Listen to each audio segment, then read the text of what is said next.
ایک بار جب مشہد کے راستے میں ٹرین سے سفر کر رہے تھے تو آپ نے باطنی نابینائی کا احساس کیا۔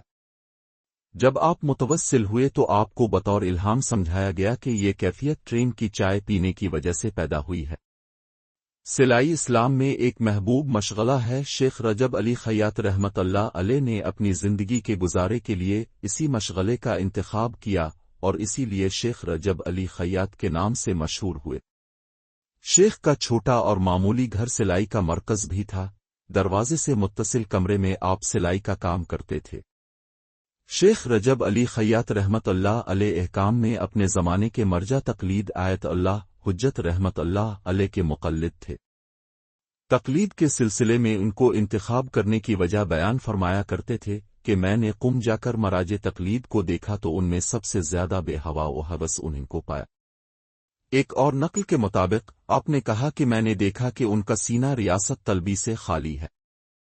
شیخ کے ایک دوست کے نقل کے مطابق شیخ نے کہا کہ تہران کی جمعہ مسجد میں راتوں کو بیٹھتا تھا اور لوگوں کے حمد و سورہ کی اصلاح کیا کرتا تھا۔ ایک رات دو بچوں نے آپس میں جھگڑا کیا، ہارنے والا بچہ مار سے بچنے کے لیے میرے پاس آ کر بیٹھ گیا۔ میں نے فرصت سے فائدہ اٹھاتے ہوئے اس سے حمد و سورہ پوچھا، اس کام نے اس رات میرا پورا وقت لے لیا۔ اگلی رات ایک درویش میرے پاس آیا اور کہنے لگا میرے پاس علم کیمیا، سیمیا، ہیمیا اور لیمیا ہے، میں اس علم کو تمہیں دینے کے لیے تیار ہوں بشرطے کہ گزشتہ رات کے کام کا ثواب مجھے دے دو۔ میں نے جواب دیا نہیں، اگر یہ علوم مفید ہوتے تو تم مجھ کو نہ دیتے۔ شیخ اگرچہ مدارس اور یونیورسٹی کی رسمی تعلیم سے بہرہ مند نہیں تھے، پھر بھی آپ نے بڑی بڑی شخصیتوں جیسے مرحوم آیت اللہ محمد علی شاہ آبادی رحمت اللہ علیہ، مرحوم آیت اللہ مرزا محمد تقی بافقی رحمت اللہ علیہ اور مرحوم آیت اللہ مرزا جمال اصفہانی رحمت اللہ علیہ سے کسب فیض کیا ہے۔ حضرت آیت اللہ سید محمد ہادی میلانی رضوان اللہ تعالی علیہ فرماتے تھے کہ شیخ رجب علی خیاط رحمت اللہ علیہ پر خدا کی خاص عنایت ہوئی اور وہ اس میں پاک دامنی کی بنا پر تھی جس کو شیخ نے ایام جوانی میں انجام دیا تھا۔ جناب شیخ رجب علی خیاط رحمت اللہ علیہ نے خود اس ماجرے کی تفصیل ان بزرگوار سے ملاقات کے وقت فرمائی۔ حجت الاسلام والمسلمین سید محمد علی میلانی فرزند آیت اللہ میلانی رحمت اللہ علیہ جو خود اس دیدار میں حاضر تھے، انہوں نے اس واقعہ کو اس طرح بیان کیا۔ شیخ فرماتے ہیں ایام جوانی میں ایک رشتہ دار کی خوبصورت لڑکی مجھ پر فریفتہ ہو گئی، آخر کار اس نے تنہائی کا موقع پا کر مجھ کو ایک گھر میں اپنے چنگل میں پھنسا لیا۔ میں نے اپنے سے کہا رجب علی خدا تمہارا متعدد طریقوں سے امتحان لے گا، تم بھی ایک مرتبہ خدا کا امتحان لو اور لذت والے حرام کام سے خدا کی خاطر پرہیز کرو۔ اس کے بعد میں نے بارگاہ خداوندی میں عرض کیا، اے خدا میں اس گناہ کو تیری خاطر ترک کر رہا ہوں، تو بھی اپنی خاطر میری تربیت فرما۔ اس وقت میں نے حضرت یوسف علیہ السلام کی طرح دلیری کے ساتھ گناہ کا مقابلہ کیا اور گناہ میں آلودہ ہونے سے تیزی کے ساتھ اجتناب کیا اور خطرے سے باہر آ گیا۔ یہی پاک دامنی اور گناہ سے پرہیز کرنا آپ کی بصیرت کا موجب ہوا، ان کی برزخ کی دید روشن ہو گئی اور وہ چیزیں دیکھنے اور سننے لگے جو عام انسانوں کے لیے حجاب ہے۔ جناب شیخ سے نقل ہوا ہے کہ آپ نے فرمایا، ایک روز میں مولوی چوراہے سے سیروز سڑک سے گلو بندق چوراہے تک گیا اور آیا، صرف ایک انسان کے چہرے کو دیکھا۔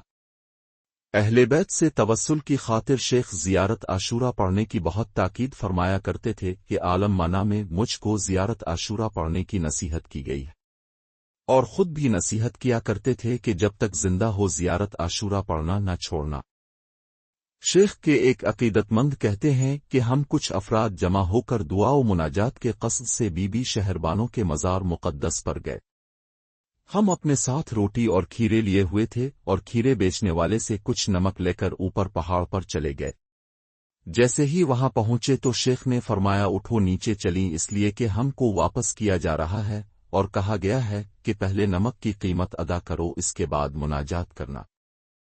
جناب شیخ کا یہ عقیدہ تھا کہ جس طرح عاشق اپنے معشوق کے ساتھ گفتگو کرنے سے لطف اندوز ہوتا ہے، اسی طرح نمازی کو بھی اپنے خدا سے راز و نیاز کرنے میں لطف اندوز ہونا چاہیے۔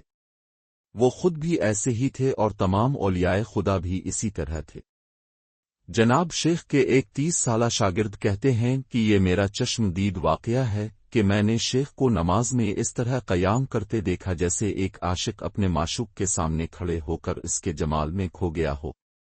میں نے عام طور سے صرف 3 ایسے افراد کا مشاہدہ کیا ہے جو نماز میں منہمک ہو جاتے تھے۔ ایک شیخ رجب علی خیاط رحمت اللہ علیہ، دوسرا آیت اللہ کوہستانی رحمت اللہ علیہ، اور تیسرا جناب شیخ حبیب اللہ غلپایگانی رحمت اللہ علیہ۔ یہ سب عجیب و غریب شخصیتیں تھیں۔ جب نماز کے لیے کھڑے ہوتے تھے تو میں نے خود دیکھا ہے کہ ان پر ایک خاص کیفیت طاری ہوتی تھی اور وہ خدا کے علاوہ کسی اور چیز کی طرف توجہ نہیں رکھتے تھے۔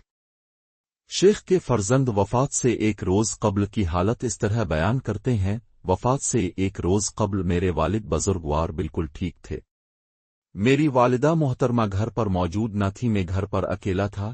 عصر کے وقت میرے والد صاحب گھر پر آئے تو انہوں نے وضو کیا اور مجھ کو بلا کر کہا مجھے کچھ بخار محسوس ہو رہا ہے، اگر وہ بندہ خدا اپنا لباس لینے کے لیے آ گیا تو قطرنوں کے پاس رکھا ہوا ہے اور اس سے 30 تومان اجرت لے لینا۔ والد محترم نے اس سے پہلے مجھ سے کبھی یہ نہیں بتایا تھا کہ اگر کوئی شخص آئے تو اس سے کتنی اجرت لینا ہے، لہٰذا میں اس معاملے کو نہ سمجھ سکا۔ جناب شیخ کے ایک عقیدت مند جن سے شیخ نے خواب میں اپنی وفات سے ایک رات قبل اپنی موت کی پیشن گوئی کی تھی، وہ ان کی وفات کی داستان کو اس طرح بیان کرتے ہیں: شیخ کی وفات سے ایک شب قبل میں نے خواب دیکھا کہ مسجد قزوین کے مغربی سمت کی دکانوں کے دروازے بند کیے جا رہے ہیں۔ میں نے سوال کیا یہ کیا ہو رہا ہے؟ انہوں نے جواب دیا کہ شیخ رجب علی خیاط رحمت اللہ علیہ دنیا سے کوچ کر گئے ہیں۔ میں پریشانی کی حالت میں اٹھا تو رات کے 3 بجے تھے۔ میں نے اپنے خواب کو سچا سمجھا، اذان صبح کے بعد میں نماز ادا کی اور بے خوف و خطر رادمنش صاحب کے مکان پر پہنچا۔ انہوں نے تعجب سے میرے بے وقت آنے کے بارے میں سوال کیا تو میں نے ان کو اپنا خواب سنایا۔ صبح کے 5 بجے تھے اور ہم بوجھل قدموں کے ساتھ شیخ کے مکان کی طرف چلے جا رہے تھے۔ جناب شیخ نے دروازہ کھولا، ہم اندر گئے اور بیٹھ گئے، شیخ بھی بیٹھ گئے اور انہوں نے فرمایا اتنے صبح سویرے کیسے آنا ہوا؟ میں نے اپنے خواب کے بارے میں ان کو کچھ نہیں بتایا۔ شیخ اپنے سر کے نیچے ہاتھ رکھ کر لیٹ گئے اور فرمایا کچھ بولو، کوئی شعر ہی پڑھو۔ میں نے کچھ اشعار پڑھے: عشق کا زمانہ ہی بہترین زمانہ ہوتا ہے، عاشقوں کی صبح کی شام نہیں ہوتی، اچھے اوقات وہ تھے جو دوست کے ساتھ گزر گئے، باقی اوقات بے خبری کے اوقات تھے۔ ابھی 1 گھنٹہ بھی نہیں گزرا تھا کہ شیخ کی حالت متغیر ہو گئی۔ مجھے یقین تھا کہ آج شیخ دنیا سے کوچ کر جائیں گے۔ میں نے ان سے کہا کہ ڈاکٹر کو بلا لاؤں تو انہوں نے فرمایا تم کو اختیار ہے۔ ڈاکٹر نے نسخہ لکھ کر دیا۔ جب دوا لے کر واپس پلٹا تو میں نے دیکھا کہ شیخ کو دوسرے کمرے میں لے گئے ہیں اور وہ قبلہ رخ بیٹھے ہیں اور ان کے پیروں کے اوپر ایک سفید کپڑا ڈال دیا گیا ہے۔ میں بہت غور سے دیکھ رہا تھا کہ ایک مرد خدا دنیا سے کس طرح کوچ کرتا ہے۔ ایک مرتبہ ان پر ایسی کیفیت طاری ہوئی کہ گویا کسی نے ان کے کان میں کچھ کہا ہو۔ انہوں نے جواب میں کہا انشاءاللہ۔ پھر چند لمحوں بعد آخر کار تقویٰ و پرہیزگاری سے آراستہ زندگی بسر کرنے والا اس دار فانی کو الوداع کہہ کر موت کی نیند سو گیا۔